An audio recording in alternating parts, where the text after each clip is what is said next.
চলে যাব এখান থেকে, কেউ থাকবে না।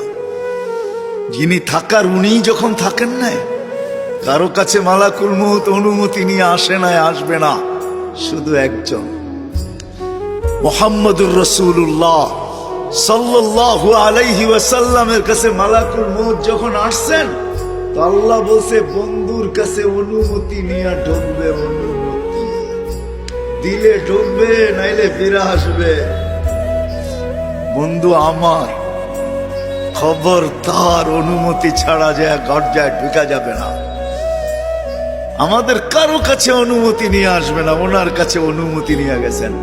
তারপরও বলছে শোনো, ঢুকার অনুমতি দিলেই কিন্তু হাত রাইখা দিবা না, আবার অনুমতি নিবা, রাখবা কি রাখবা না।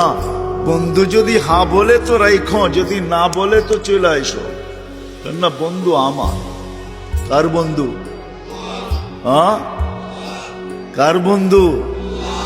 হাবিবুল্লাহ